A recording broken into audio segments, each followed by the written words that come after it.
Okay, welcome back to another lecture on mobile and web application development. So in this lecture, I'm packing a lot of materials here, but I'm going to unpack and hopefully make everything super clear. But first, let me start with the basic purpose of this lecture. And the main objective here is show you one approach to create this full integration of whether it's web or mobile application as the front end, and then a layer of web server API in the middle, and then with this database or data store in the back. So this is just one of the videos I'm going to produce for this purpose. And this one will be focused on PHP as the server scripting. And again, make sure it's recording.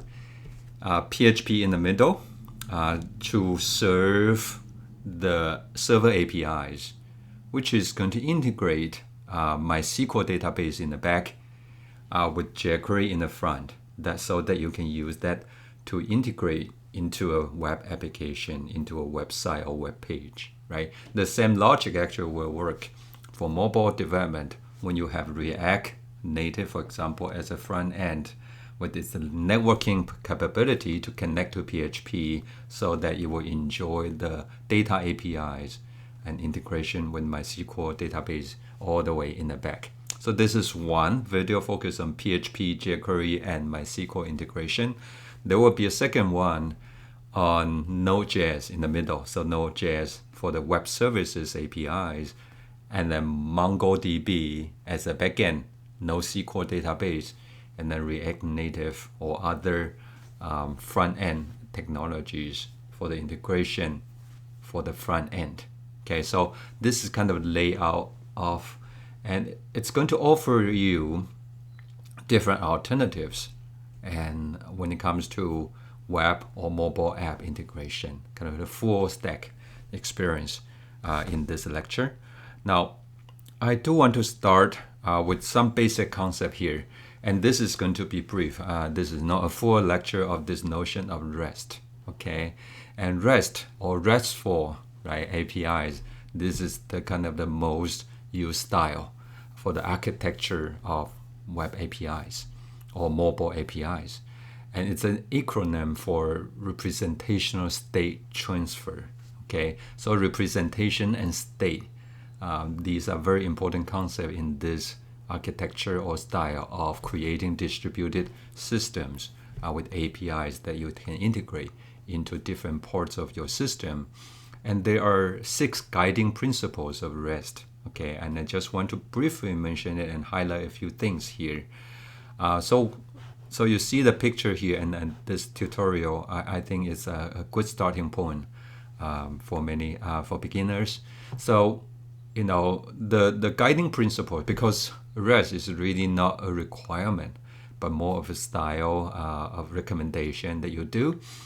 And so the 6 include uniform interface and cacheable, APIs, client-server architecture, layer system, stateless, which is also key, and then optionally there's code on demand. So let me unpack some of these. The uniform interface, okay, let me use an example to illustrate the point. Okay, so I'm going to write on the screen, for example, if you create an API, for example, for managing student records, right, in a college or university, so you may use this kind of style, like, okay, /students, right, to access the student records. Okay, sorry for the handwriting. And then perhaps you can say /1, right, if you want to access student number 1, and then /2, right, depending on kind of the IDs of the students, you can access each student. And then perhaps you can also create a certain methods that are consistent with the HTTP methods. So again, REST is not HTTP. They are 2 separate concepts. But because of REST is so applicable to web services. So HTTP methods are commonly used. And so what you can do is that, okay, if I use a get method, right, in HTTP, I'm going to allow this API to access, to retrieve, in a sense, the student record number 1. So you will be able to get the information of the name of the student and so forth using this, get method plus with this uniform resource locator or identifier, right? So number 1. Now let's say, okay, what about if I use the post method? Again, using the same uniform interface, I will be able to update, right, the student record number 1. I will be able to post new information about this student with ID equal to number 1. Or I can potentially also do delete, right? And then /students/1 to delete this student record if you're to remove it. So this kind of structure, this of course is an example. It's not just the only way to do it. There are multiple ways to do it, but this offers you an example of making your APIs consistent, right? Because there's a uniform interface and identifier to each student and what you can do to it. So you have the consistency in the interface that people can expect. So this is kind of uniform interface. And then there's client server, right? The browser server or mobile app and server architecture, they are all part of this client server architecture. And in this client server architecture, the separation of concerns, okay? So basically you have the front end client components and you have the server components, and even on a server you can use different technologies. We're going to showcase the PHP and Node.js, and then you also have different data stores, SQL, NoSQL, MySQL versus MongoDB. So there are different technologies you use, and you don't want to mix everything together. You want to have a good separation so that people working on the client side from the front end don't have to care really what you have in the back end. Like, do I really care? I just want to save this student record, right? Do I really care you use MongoDB or MySQL? No, that is the concern for the database management, right? And then in the middle there, it doesn't really matter whether you use Node.js or PHP. Again, there should be a separation. So this makes the client server totally blind to each other in terms of the exact technology or components and things that are used to construct these different layers. Okay, I hope this makes sense. And as long as you have designed the consistent, again, going back to the first point, you have the consistent API uniform interface, you will be able to allow these two different layers to work together. Okay, so that is regarding client server. And then stateless is also very important. HTTP, we know the first version of HTTP protocol is stateless, because every time when you connect to the browser, communicate with the HTTP server, after it's done, the connection is closed, and so you no longer establish the connection, and next time you go back to it, supposedly, ideally, the server doesn't know, okay, what this person or this browser is. You have to restart the communication. This looks like kind of not a good thing, but stateless also is a blessing, because every time you communicate back, it requires you to send back all the necessary information in the request.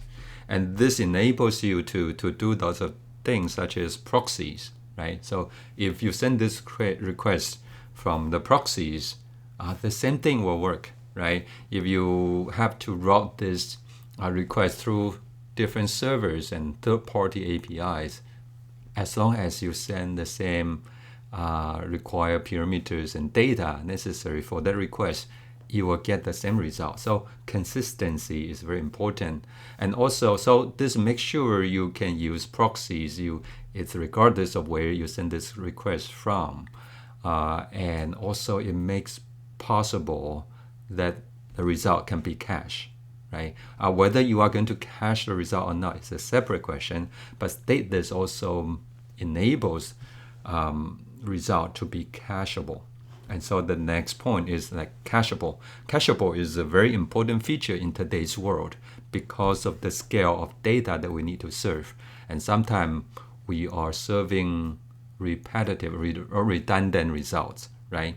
And so if we can build cache around it, it will make our system much more efficient. And so there is the potential to cache. And of course, you can determine what you want to be cacheable or non-cacheable, but you have the choice to do so. And then there's this layer system, right? Allows an architecture to be composed of different layers of different components and behavior. Okay, so I mean, there are different design patterns that you can have. Of course, we are not going to get into too much of these, but MVC, model view control design pattern is a very common design pattern for this layered system, because you have model that is focused on the data, right? And then view focused on the front end, and then controller is kind of the thing in between that allow the communication, makes everything smooth, right? So layer system. And then lastly is more of the optional, which is also very common today, like code on demand. Because a code on demand, that means you can actually push or kind of execute a piece of code when it's necessary. You can put the code as part of the API. And when you need this code to be executed on the front end, you just simply kind of package the code as part of it. And so the benefit of doing this is that you don't have to implement everything in advance. And so if you foresee there are certain features that you may need down the road, you can, of course, create the architecture to allow this to happen in the future. And then in the future, if you need this, like an new announcement at a time of emergency, you can actually make sure,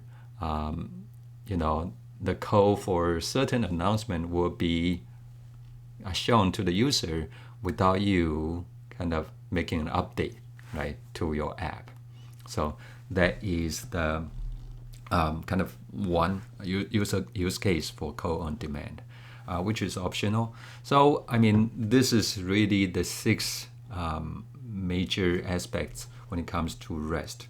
And so whether you design the RESTful APIs using PHP or Node.js or Python frameworks, REST is a truly simple but useful framework to follow, because you want, again, interface to be consistent, and the separation between the client and the server with the layer system is going to be beneficial down the road.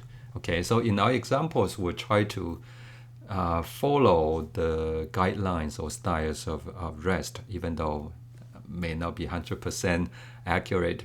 But so with that, I would like to go back to the practical aspect of making this happen. So what I'm going to do here is to start with a PHP. Okay, I'm going to quickly go through this advanced example of using PHP in the middle to integrate MySQL database in the back, and then jQuery in the front to interact with the user for this system. So let me lay out things that I would like to discuss here. Okay, I want to go briefly because I'm going to actually go through everything and all the code and kind of review the code, and also make the code publicly available and link in the video below so that you will have access to everything. But I want to kind of give an overview before I delve into the details, right? So this is an example of integration from front end to this web API to backend databases. And so the technology we're using is jQuery on the front end. And I know this is kind of a outdated framework, but it's the beauty of it is that it allows you to actually look at what is happening, what's going on in the communication, And then in a separate video, we'll talk about a more recent, technology with Node.js and MongoDB. And then so in this particular example, PHP will be the one that to serve as server APIs.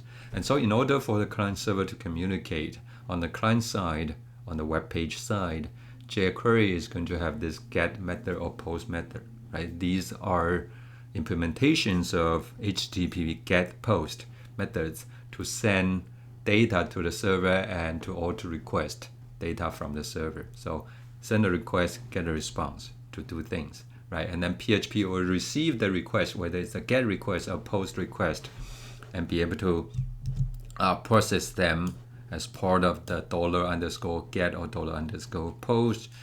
And then you will be able to use echo, right, to send data back. And then if you need header, such as to determine, okay, what am I communicating back? Is it just an HTML file, or is it JSON object? Or a header will allow you to override the content type, for example, in the response. And then all this will be communicated as part of jQuery's implementation of the AJAX get and post requests. Okay, so this is kind of the gist of this example. And so let's get into some overview. Okay, so again, with this layer architecture, right, we have web browser with HTML and jQuery in the front end, right? And then, of course, the AJAX technology, which is for asynchronous communication.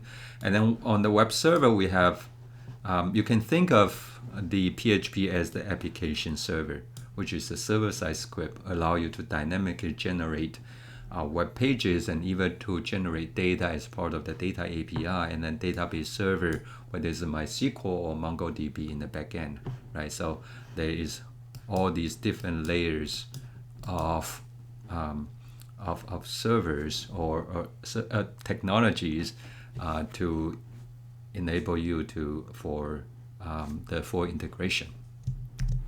Now, so I don't want to talk about JSON because I have covered this in a separate video and lecture. So I would like to just lay out what I'm going to talk about in this example, right? So this is actually the final outcome that we are going to produce in this example and exercise. And so this is a kind of a product management system. Imagine you have a web store where you sell maybe music instruments, right? So there will be guitar and pianos that you sell. And so perhaps you have a backend management system for allow you to enter new products into the system, right? And so imagine you have this interface to enter the name of a product, pick the category, and then select and enter the list price and then add record, and that record will be going into the database and potentially shown on your store, right? So that is, and then you also have another feature as part of this interface to see, okay, what existing product that you already have. It's a simple application, something manageable in one lecture, right? So that is the page, and this is a one-page application. Everything will be communicated through the AJAX interface through jQuery, and so everything will be communicated and sent to the server and get data back from the server without reloading the page. It's a one-page application. So the same thing can be done on the web mobile app. Okay, so but in this case, we actually have multiple layers of things. On the client side, on the browser side, you have HTML, you have jQuery, AJAX technology, which is already implemented as part of today's major browsers, Chrome, Firefox, Safari, you name it. And then on the web server, we have PHP serving as APIs. And so because of the features that we need, first you need an addProduct, right, API to add, to take the data from the client side and add to the database. So when the user clicks on this add record, it's going to send the data to addProduct or PHP, which is going to handle the data and save the data to MySQL database. right? And then of course, if everything is successful, you should send a status back, such as, okay, one record has been inserted into the database, right? And then there is also will be a second API because you also need to list, right? Once you click reload all product records, you're going to send a request to get all products, and then the PHP will request data from MySQL, right? And that data from MySQL with all products will be sent back to the client side in the JSON format, okay? And then jQuery will be able to parse it and show it as a part of the interface on HTML, right? So that is the overview. Now let's get into some details, okay? And I will be brief, and because I do want to get to the exercise part as quickly as possible. Okay, so this is a table that you can create on the MySQL database all the way in the backend, right? Imagine you have a products table and your ID, name, category ID, and price. Right? ID is just a unique identifier. Name is the name of the product. Category ID is a foreign key referencing a category in the categories table, and then price is price, right? So you may already have some records in there, and of course you can enter new records through this addProducts.php, right? And so two APIs. And just to make this request simple, we are going to use the get request. Even though, to be honest, the second one, the post, makes more sense, okay? But we're going to use get just to simplify this discussion. And so, so that is the idea. Now, and for this example, I'm showing some basic code so that you understand, you know, what you need to take into account. I skip database connection code, which I will show when we actually go to the exercise. But once you receive the get request from the client side, you will have information about the data, like what exactly do you want to enter into the database. So the product name, category ID, and price are the three. And then we're going to construct a SQL statement to execute so that we will be able to insert the new record into the database, into MySQL. Now, I have to say that this practice, this is not the best practice, but this is the kind of the easiest thing to do to construct a SQL statement and to execute a statement to enter into the database, and something easy to debug. Okay, and so that is what I'm going to use here. But the caveat here is that this way of executing SQL statement is subject to security problems because, for one, people can actually inject. There's a SQL injection, and people can get around and can do damage to a database, or even hack into a system through this type of injection. So, but for demonstration purpose, I think this is perfectly fine. Okay, just so you know. So this is for the add product, and then so in the end of add product, we are going to echo a number n, which is going to the result of this execution. So usually this $n is going to either be 1 or 0. Depending on how many records have been inserted into the database. If it's successful, it's going to return 1. Okay, so it's a very simple interface here. And so if it's successful, you're going to see 1 in the end. Okay, and so you can test it, and we're going to actually use either the browser, or we are also going to use APIDog to test this API before we fully integrate into jQuery. Okay, so this is the addProduct. And for the getAllProduct, it's also a very simple interface because getAllProduct does not require any parameter from the request. You are simply going to retrieve all product. So what it does is going to select everything from the products table, and that's it. And then you are going to JSON encode and package everything in the echo. So this is going to be your server response, sending it back to the client side. And we are going to use header information to change the data type to JSON. Make sure that the client understands that this is JSON data, this is not regular HTML. Okay, so there is a simple trick here. And so now let's look at the client side. Okay, and so this is an example of what you can get. This is the JSON data format, right?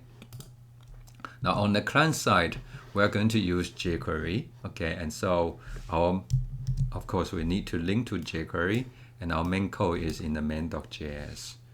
Okay, and then in main.js, of course, first HTML, you need to construct this basic interface with the form, with the table, with some input and buttons and things like that. But let me go straight to the jQuery side in the JS. So in the JS, because we are using jQuery, so everything needs to be part of this document ready. Okay, and this is kind of the common practice to make sure the entire document is loaded before you execute jQuery code.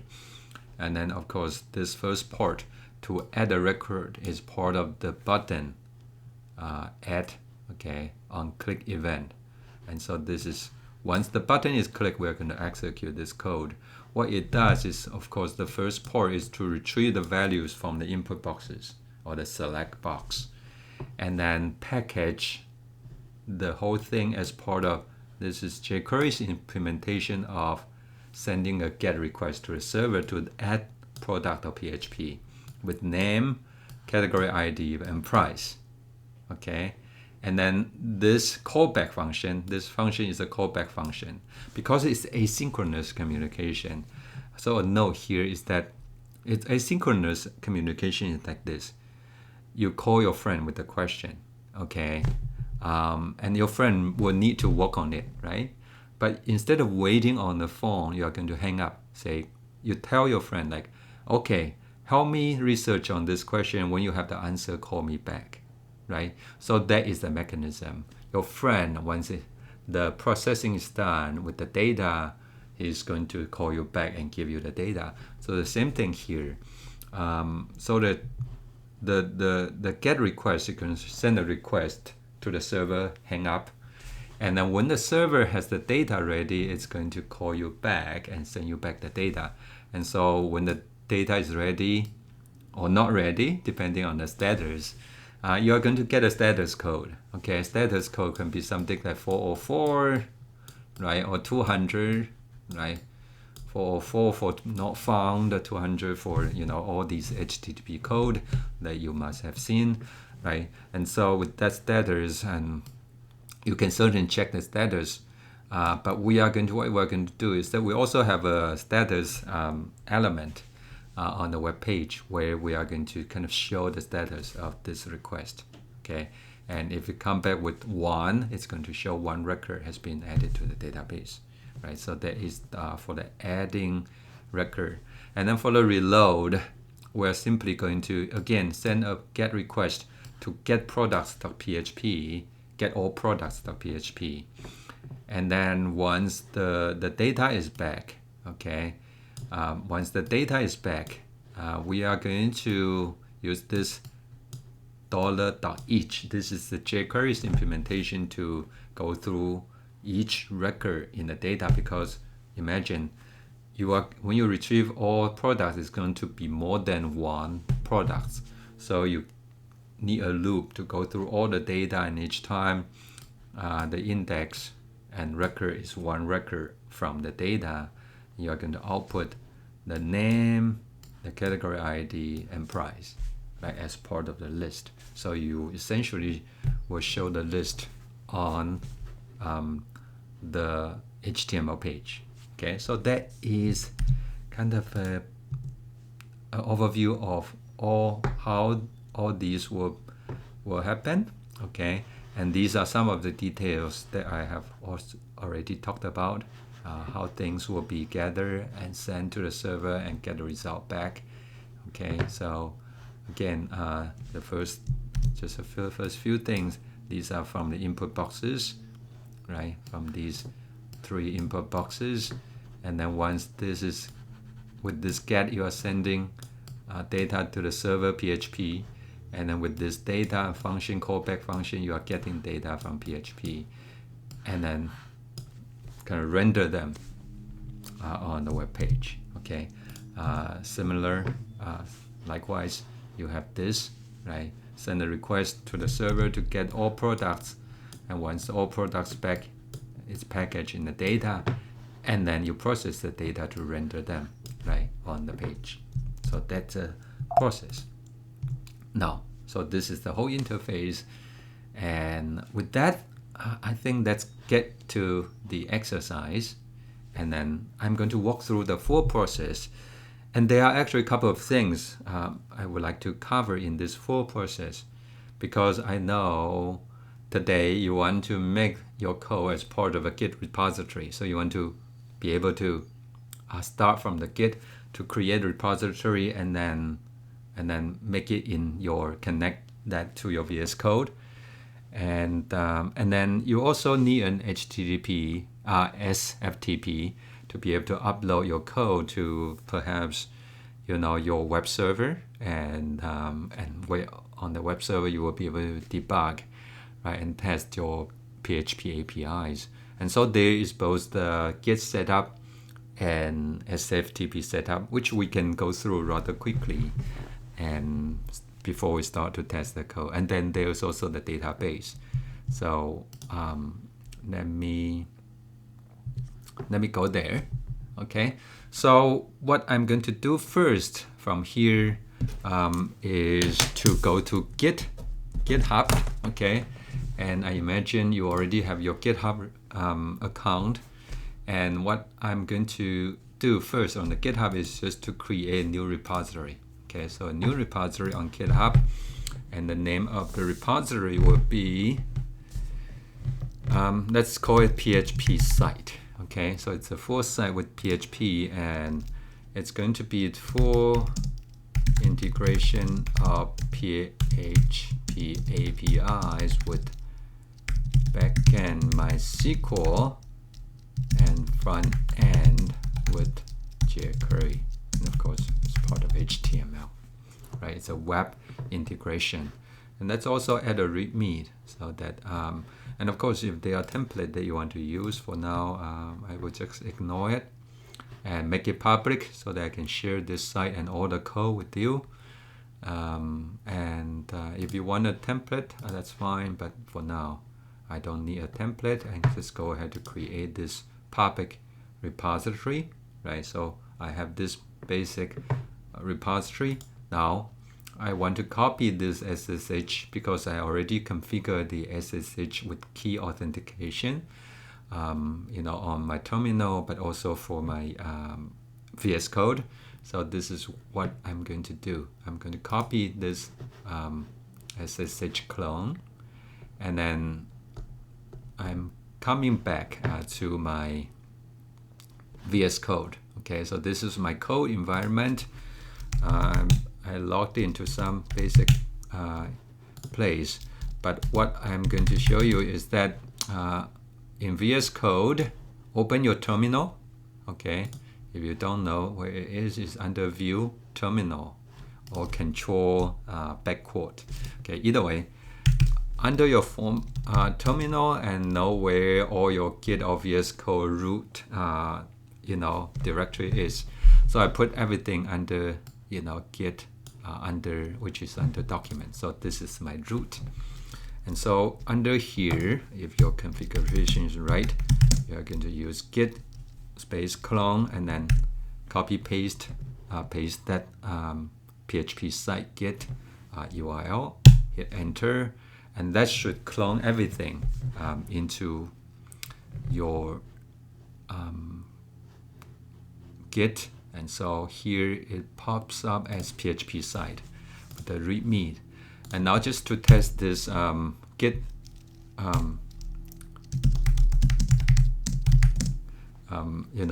configuration. So let's just change a little bit, and then we can go to, so we make a change, and so there will be an update, and we can push this back, okay, to the server. So scroll down, we have the PHP site, and then there will be a README, okay, update. And so let's say just, initial update, okay, and then we can commit, sync the change. So it looks like everything is working on the Git. And then if you go to the Git site, of course, it shows you the latest update. So on the Git site, it's configured. Now, the next thing I would also want to configure to a server. This is more of an internal server here in our teaching environment. And so you need to make sure, and some of the servers that we are accessing today are behind firewalls. And so make sure you have your VPNs so that you are in the private network. Okay, so VPN is on for me.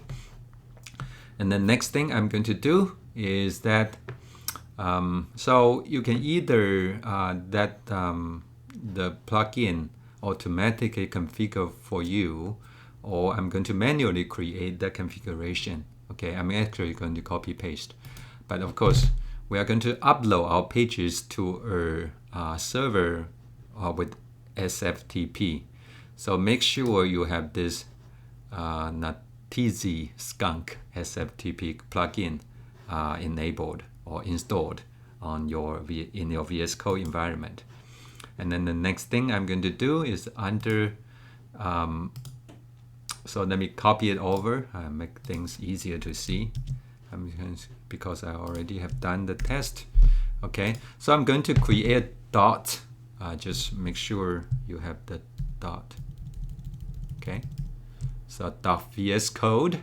Okay, subdirectory, and then under .vs code you have sftp.json file, and I'm going to show you the content of that file. Okay, so let me make this a little bit bigger, okay, so it's easier to see. So on this, of course, this really depends on your server configuration, but for me, the name doesn't really matter. Just give it a unique name, and then I'm connecting to this web server which has SFTP, and so the protocol is SFTP default port 22. This is my username, okay, and then all my web pages will be configured, will be published under public_HTML. So there is a configuration of this server under my home directory. So you just enter your home directory /public_HTML here, and then the other options can be just false.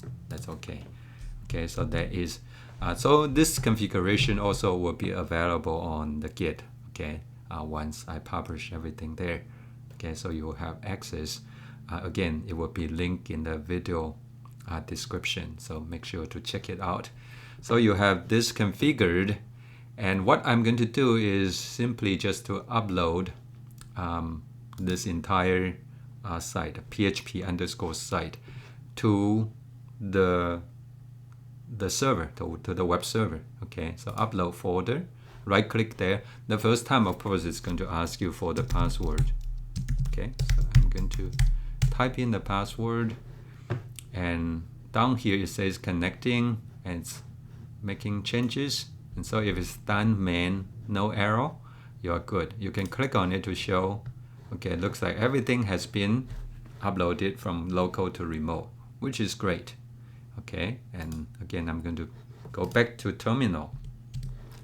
Now, when you upload these files, and let's go to the website to check it out, but you are going to encounter an issue. I know there's an issue because of server configuration, but let's check it out, okay? Because the page is actually mapped to this particular, okay, so let me again zoom in. Okay, so this is the page. So this is mapped to the public_HTML directory under my home directory. Okay, so remember there's a tilde here. Don't miss that. Okay, and then slash, because we call the subdirectory php_not_test site, right? So all files should be there, and then we have this readme.md. Okay. If you hit enter, it says forbidden. The file is there, but you don't have the permission to access it. So what I'm going to do is that we need to go back to the terminal, and let me minimize this one so this doesn't get in the way. Okay, we need to go to the task server to do something. So let's log in there through SSH. So again, on your terminal, it can be a terminal on as part of your VS Code, or on your Windows command line, or Linux or Mac terminal. Okay, so either way, we are going to SSH your account at the server name. Hit enter. First time it may ask you for your fingerprint to accept. Okay, say yes to it, and then here obviously is your password. Okay, so enter your password, and now you are on the server side. And with pwd, you will see where you are. Okay, so I'm in my home directory. I'm going to cd into public_html. Okay, so and then from there I also have, you see php_site is there. But if you take a look at the permission right now, and I have a separate lecture about what these permissions mean, but because you don't have enough permissions, we need to change the permission or mode, ch mode, and I'm going to use this -r, okay, and space 755, and I will explain what this exactly is. So I'm going to change the permission on the PHP site and change everything to 755, which essentially allows read and execute permissions on this directory. And with the -r, this is going to be recursive. So it's going to also change everything under this directory. All the files in this directory will also get changed. Okay, so hit enter. Okay, and so if you list ls-l, you're going to see that this site has been changed to with rx, okay, read and execute. Now let's come back here and refresh. You should be able to see this readme file. So if you are seeing this, that means your SFTP and web server configuration is all good. Okay, and then we can proceed to create our PHP page to access the database. Okay, so that is what we are going to do here. Okay, so let's go back to our PHP code. Of course, our PHP code will be here. Okay, but before PHP, there is one more thing we need to do, which is the database, right? We need the products and categories database. Okay, and so let's go to the database, and there are different tools that you can use. You can use MySQL because it's a MySQL database server. You can use MySQL Workbench. You can use SequelPro. Okay, so let me type them in. So there is SequelPro. If you're on Mac, SequelPro is the best in my opinion. Okay, it's a very simple interface. So if you're on Mac, I highly recommend this. There is the TablePlus. Okay, so TablePlus is not limited to MySQL. Okay, it also works Postgres, which is another great open source database management system. So it also works on MongoDB. Okay, so if you want that, that's fine too. Okay, so that is SQL, and so right now you can download any of these, and I'm using SequelPro. Okay, by the way, TablePlus also works on Windows, so the benefit, of course, if you are not on Mac, this is your option. And so with either option, you need to create a connection. This is my connection.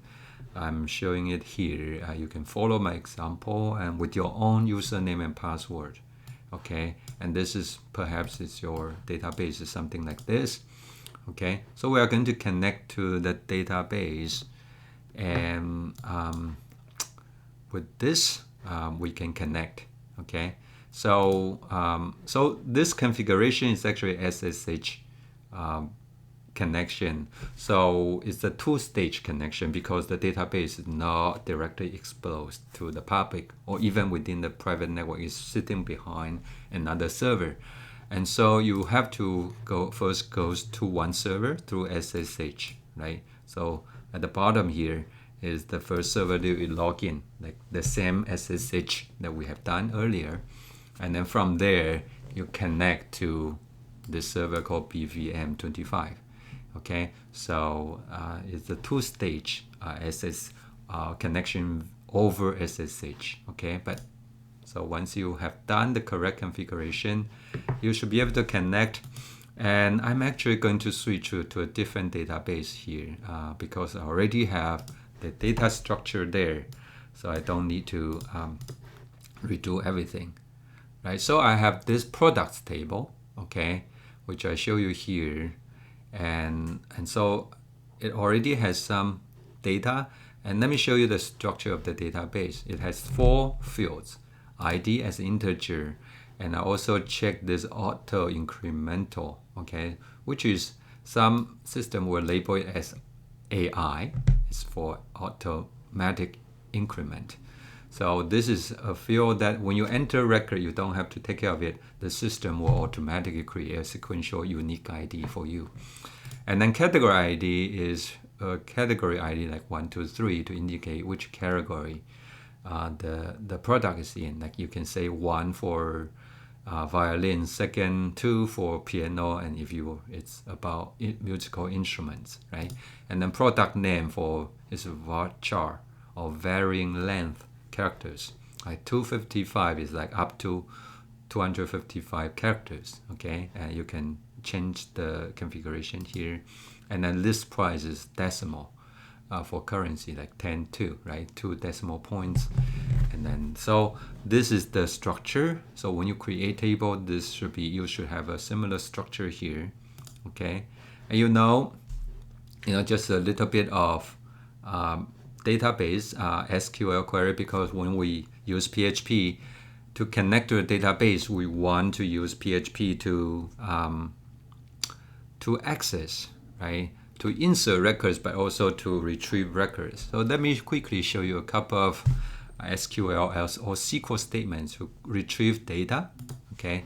So for example, if you want to select everything from products table, right? Use and let me zoom in. Right. So under query, you have this select asterisk from products, and then once you are there, and let me make this interface smaller so that I can fit everything. Right. So once you are here, still too big. You can run this, right? You can run, so cursor inside it and then run current. It's going to select everything, all the fields from the table without connection, without conditions. Sometimes you can use where this price greater than $300, right? And so if you run this, it's a smaller subset, right? So this is SQL, and then if you want to add a new record, like insert into products, right? So, and then followed by, like, okay, I want to have cat ID, product name, right? List price, and then values, right? Let's give it a try. So the first value can, okay, maybe I want a category 1, and then I'm not sure what category 1 is. Maybe a drum, okay? Assume it's in the drum category, right? Perhaps just $10, okay? And then we can run this, right? And so it says no errors at the bottom and 1 row affected. That means 1 row has been inserted. So if you run this, and let's say we want to retrieve everything less than $100, okay, run current. So the drum obviously has been inserted into the database, and we can retrieve it from here, right? So that is the gist of SQL. So we have the database ready with the products table with some products already in there. Let's go to VS Code, and hopefully we will be able to create the PHP API to retrieve and insert records. Okay, so there are a couple of things we need to do first, right? In order for PHP to be able to insert access data, MySQL database, we need to allow it to have this DBO connection. And so I already have a couple of files here, which I'm going to copy over, okay? And again, you'll be able to see the files. Okay, so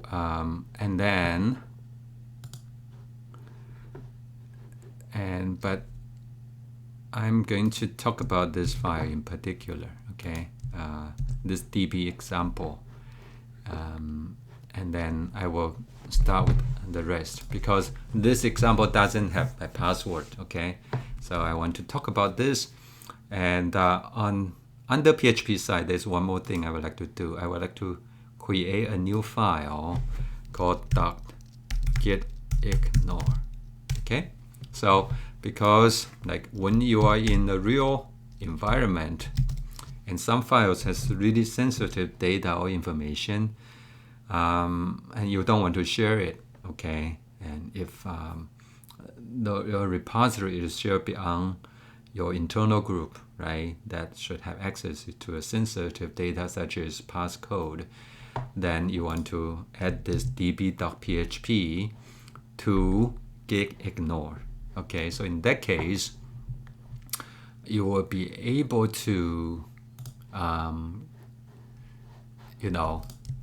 not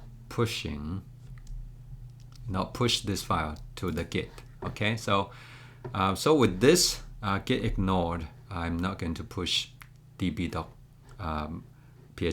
to Git.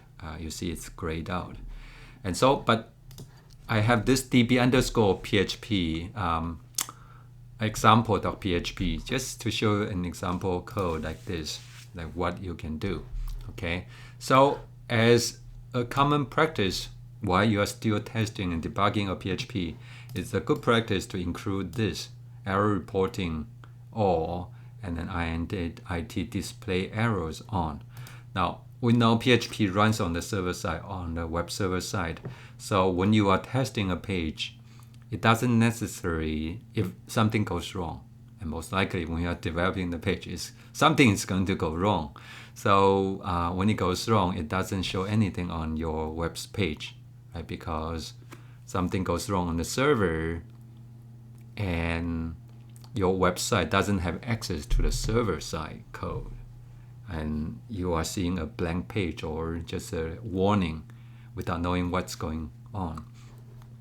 So this is to enable the server to send whatever goes wrong on the server side to the browser so that you will see what's going on. Okay, so this is at the stage of developing and testing, you should include these two lines in your code at the top. Okay, and then these three lines here is really your database connection. And of course, change this to the correct database and this to the correct, MySQL server host. Okay, and then your username and your password. Okay, so of course, if you are sharing using my instance, you may have my as my student, my username and password to that database instance, and that's fine. You can use mine, but make sure you have the correct password in this place. Okay, and then this new PDO is to create a new connection based on the DSN username and password to establish a connection from your web server, from your PHP to your database, MySQL database. So that will establish the connection. Now, and so now to create, let's say we want to work on the addProduct of PHP first, okay, as the server API. So that's under this PHP underscore site, add a new PHP file, new file, and then call it addProduct.php. Okay, and so you have this PHP file. Because I already have that file in here, I'm going to copy it over, and I'm going to explain what the code is about. Okay, just to speed up this process. So with this, okay, PHP in there, what we have, okay, is to require, okay, the db.php. So what it means by require db.php to include this db.php and execute the code in there as the first part of this PHP page, which is going to connect to the database, MySQL database server, with the correct username and password. Okay, again, this db.php has the sensitive information of my password and everything in there to connect to the database. Okay, now once we connect to the PHP database, we can start process data from get, because as part of this API design, we'll assume, let me just double check that my recording is still on. So we want to design this API using the get request. And so it's part of HTTP get method, and so that's why we use $_get in PHP to get the request parameters. So supposedly, when someone wants to add a new record into the database to add a new product, right, through this addProduct of PHP, they should send the name of the product, the category of the product, and the list price for the product, right? So these should be expected as part of the request. And so you get these and assign to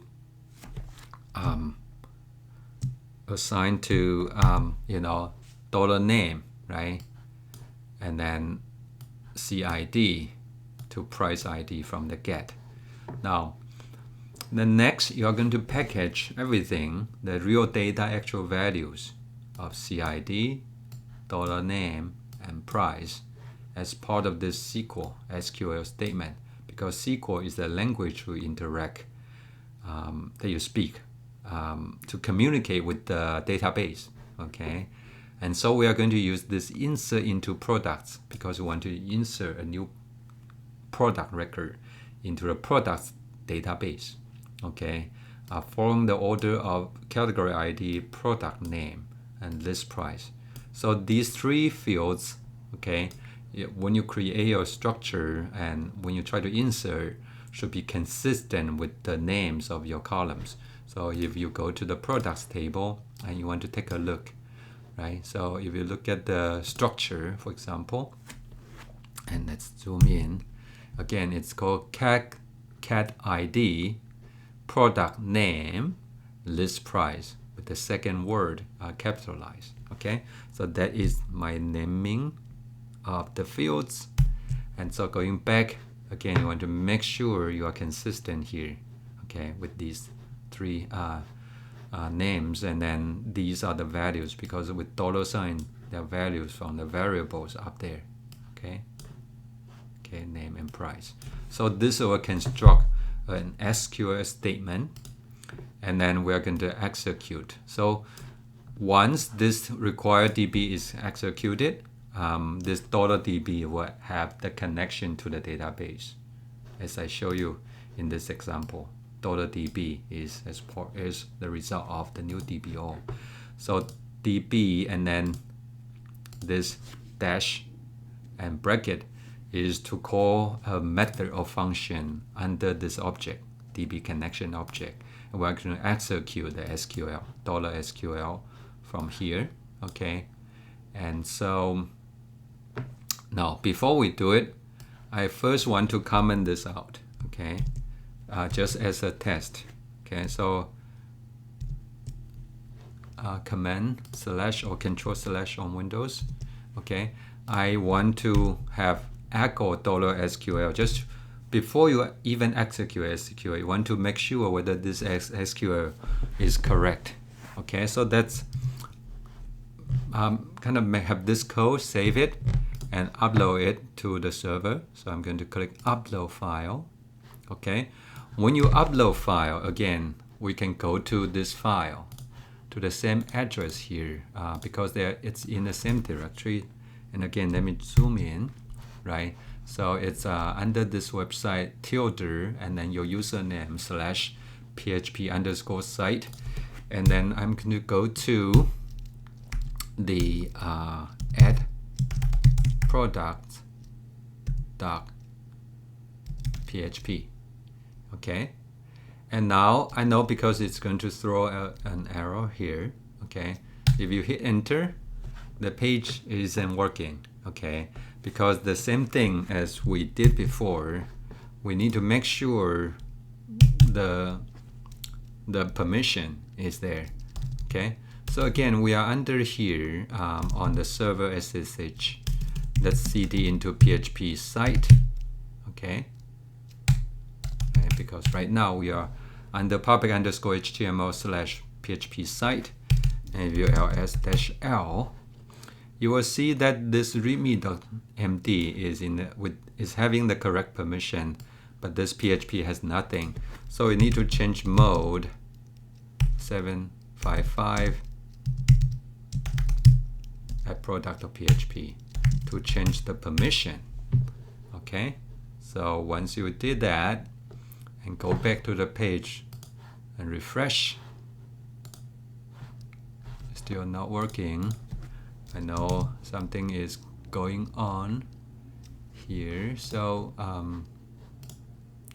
let's double check addProduct.php and then name equal to something. Let me add some information because it does require the get parameters and name, and then there is also the is it a category?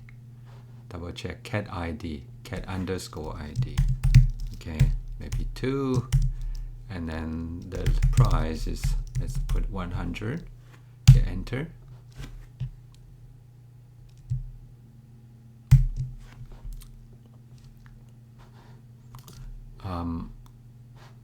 Let's upload. Oh, okay. For some, oh, okay. It's not working also because of reason, because we also need to upload everything, not just addProduct.php, but DB and everything. So instead of just uploading from file, we're going to right click on PHP site and then upload a folder. Okay, so I think because now we have multiple files and with that permission issue, so instead of updating each file, let's go back to the top. So once you are under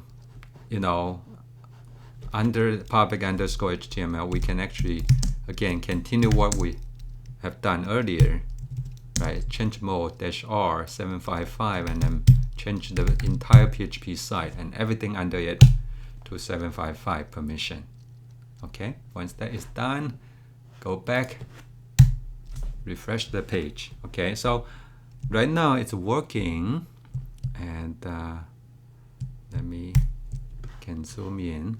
So because we echo the SQL statement, okay, so SQL statement is here. Okay, so one way, of course, you can read this statement to see if it's a valid SQL, or you can also test this statement in SequelPro or whatever SQL client that you're using. So in this SequelPro, I can simply paste the statement here, add a semicolon, and then I'm going to simply just run it. Okay, so for now we don't have something that is let me make it something special, 1 2 3, so that I know something 1 2 3. Okay, and then if we run it, right, and then let's see if we retrieve, try to pull out everything from the server, right? This has been inserted. So it looks like this SQL statement is working, right? We tested it, and now we know this is port so far should be working. Now we can continue from here, okay? So what I would like to do is now comment this part out, and then uncomment this part or add this piece of code to execute, okay? And so the result of this, it's going to try to insert a new record with the data from the GET request, right?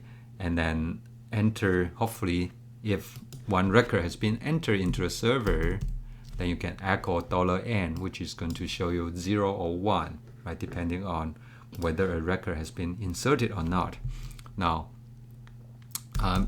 as part of the echo, which is going to be the content, right, of your of the server response, you can also change the content type to, because the default is going to be text/HTML.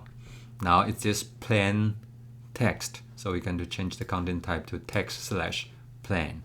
Okay, and so once this is done, let's again save it and upload this file to the server. And of course, this is the only change that we have made here. Okay, so we did not change the DB file or anything else. So we only need to upload this file. And when you upload, we can also double check on the server side, cd php side. It doesn't change the permission, so permission remains the same. So once the file has been created on the server side, when you're updating it, it doesn't change the permission. So you don't need to go back to the server to change the permission unless it's a new file. And so with that, we can again come back to this part and hit this enter again. And so right now, I'm going to change the data a little bit, 456, and then maybe change it to $200, and then category ID equal to 1. Okay.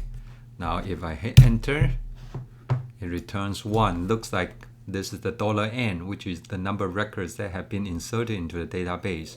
So it looks like it's working. Okay.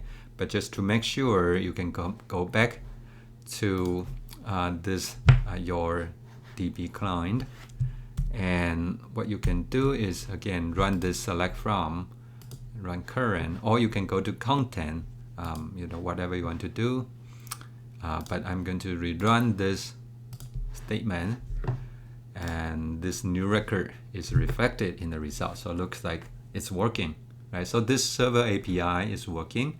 So with GET request, you can use this simply just by adding question mark, and then name equal to, so this becomes a get parameter name.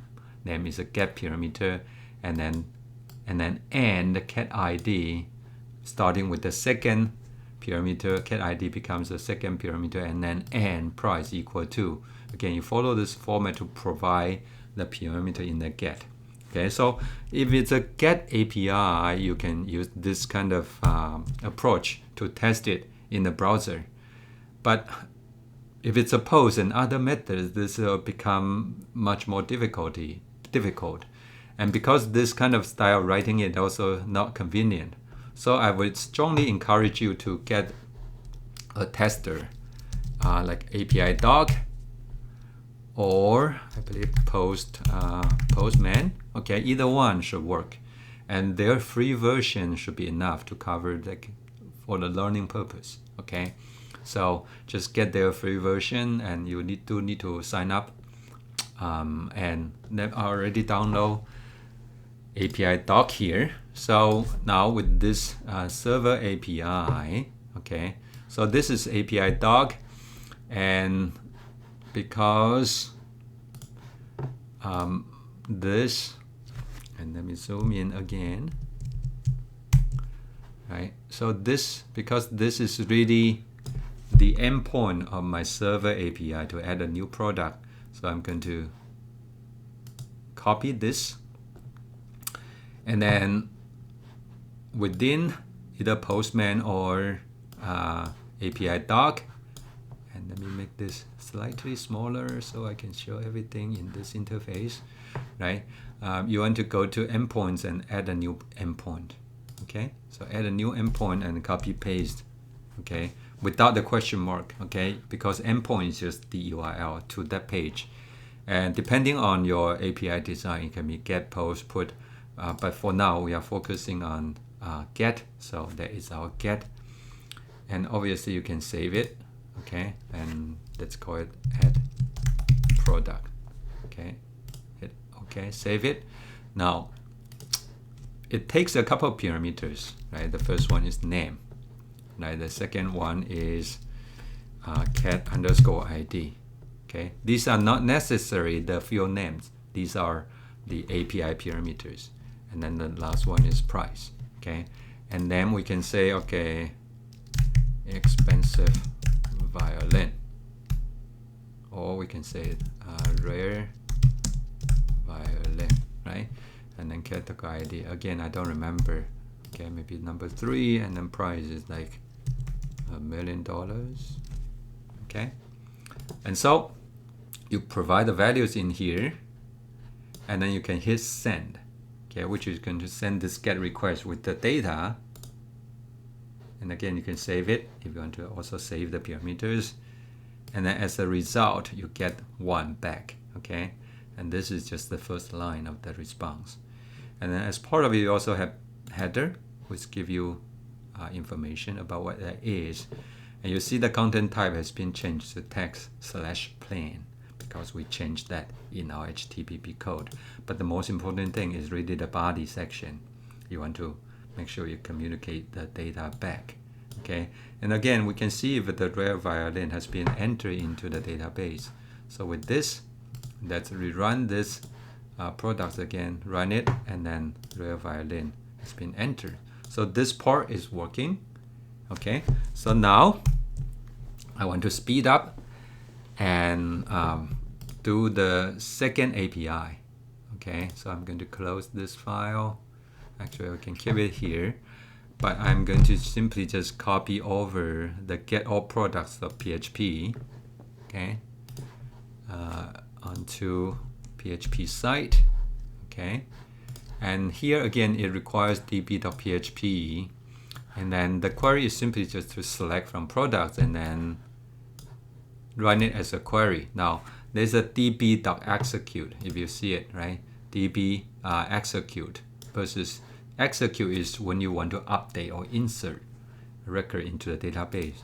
db query is going to retrieve data with this query. So when you have select, you use db query, and then the result, right? What have been retrieved from the query will be, you can save it. In this example, I saved it to $products, okay?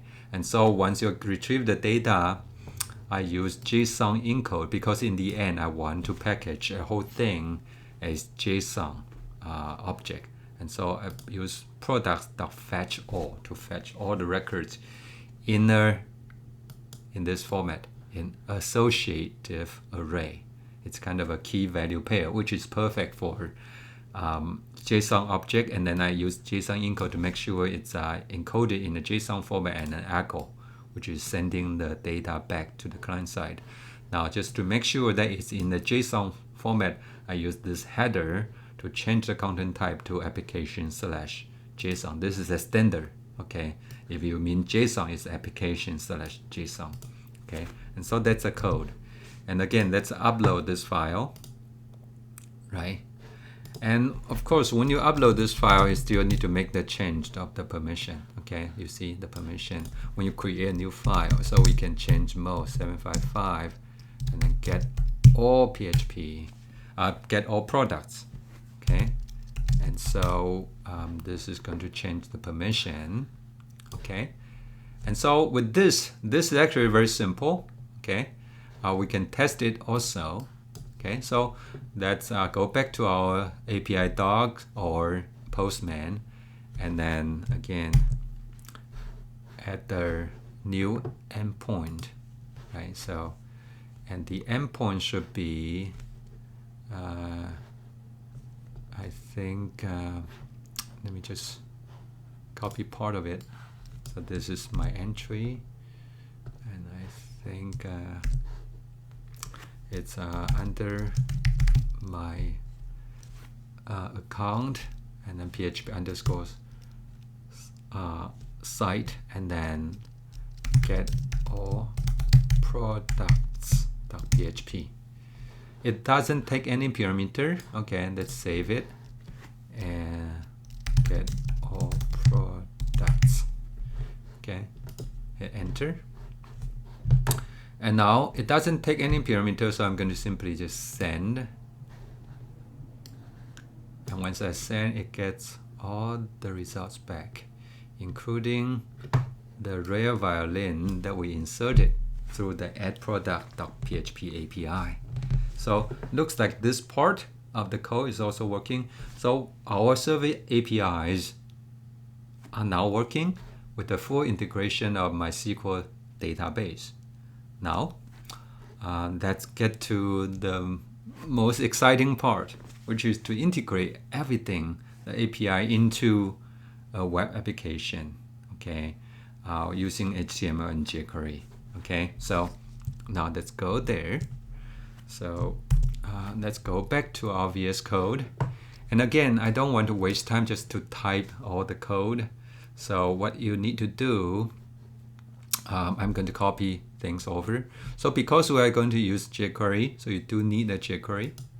Okay, so copy and then paste the jQuery in here. Okay, for the sake of this exercise, I put everything in the same folder. Okay, of course, if your project grows bigger, you should have better organization, at least have subfolders for different types of files. Okay, but for now, just for the sake of being straightforward here. Okay, and then so I have the jQuery. I also want to copy over the HTML.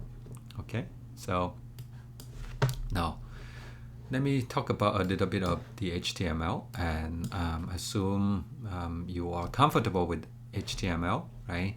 So the head section, and in HTML, because we want to use jQuery, and I have downloaded the jQuery library here already as the jQuery 3.7.1.main.js in the same directory, so I just link to it, okay, with src. The alternative is that you can link to jQuery on the jQuery site. That's also okay, assuming that site is going to work. Okay, so and then after that, we are also going to create our main.js. Okay, so ideally, we'll also have our, you can also create a file called main.js. Okay, with which hopefully will have all our JS file, JS code in there. Okay, and then in the HTML, we need this basic interface, right? So just a H1. We don't have CSS at this point. You can polish it and make it more beautiful. But for now, we just want to include certain elements here. Okay, just an input box for the name, a select box for the category, an input box for the price, and then a button to add record, right? And then a status, okay, with ID equal to status, so that when the record has been added to the database, the server status can be shown here, just to say that, okay, to give the user the feedback.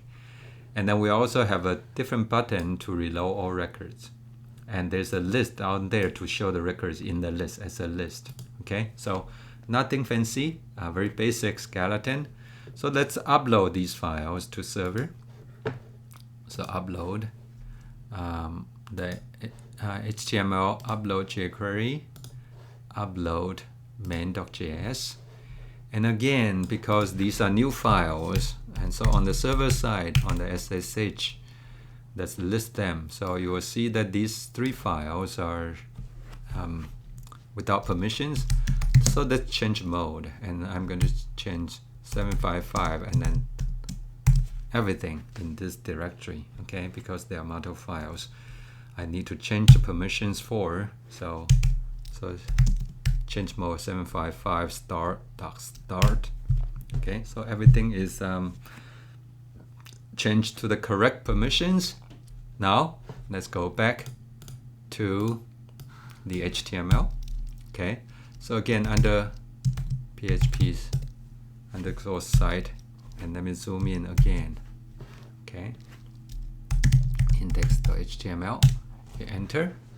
Right, so right now, of course, when you're debugging this, you should also try to enable, I believe it's command option I, yeah. So command option I or control alt I, okay, on Windows to show the console or inspector, right? So this is the basic web development tool you should take advantage of, okay? And so in this here, of course, right now we haven't had any JavaScript code, so you hit on any of these buttons, they are not going to respond. But we have the basic interface ready, right? Now let's go back to this, to VS Code, and let's finish it with the JavaScript or jQuery code.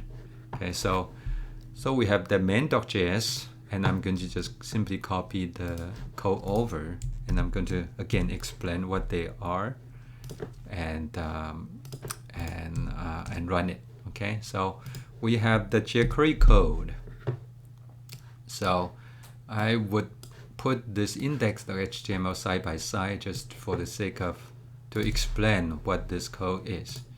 Okay, so you know this add button, and let me use my mark annotator. So you see there is this hash add record. Okay, this is a selector to select this ID add record. Okay, and then click. This means if you click this particular add record to database button here, the code will be executed. Okay, this entire piece of code. And so what it does is the first 3 lines is going to get the values from product name, which is from the ID here, right? Your ID equal to product name. So this goes here, right? And then this ID, cat ID, right, goes here. So this, the value goes here, right? And then likewise, this list price, right, goes here.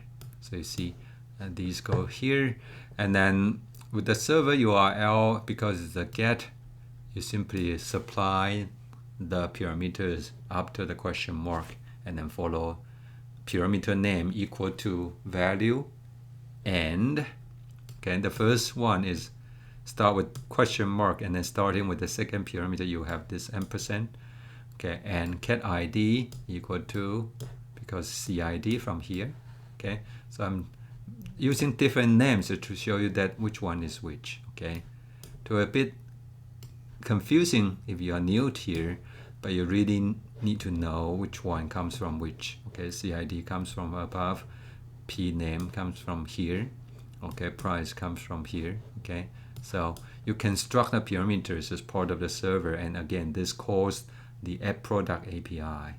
Okay, and then you send this request to the server, get the result back, okay, and then show the data. Okay, and so of course when you send this request to the server, remember it's going to execute the SQL and insert new record, and if that is successful, the data essentially will be 1, right? So it's going to send 1 with the status, okay, and status will be 200, okay, if the server responds with everything is working. Okay, so let's take a look at what we get. Okay, so with this part, this is really for the add record. Let's go back here. Of course, you need to one thing, because first we need to upload this main.js. Make sure it's safe. Upload to the server, and because we already have the file created, I just wanted to double check the permission is correct. That's good. And now back in on the browser, and one thing I want to make sure that you all have when you are debugging kind of JavaScript code on the browser side is like under the developer tool, you want to disable cache, because when you upload, you update it, the script, and when you reload, it's not guaranteed that it's going to send you the latest version. So make sure you check this, and then go back to console. And what I'm going to do is going to just say, okay, you know, enter some records. Okay, so let me refresh. Okay, I hope I refresh.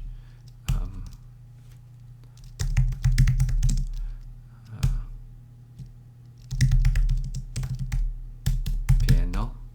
Okay, and it's in the piano category, and then the price is $20,000 maybe.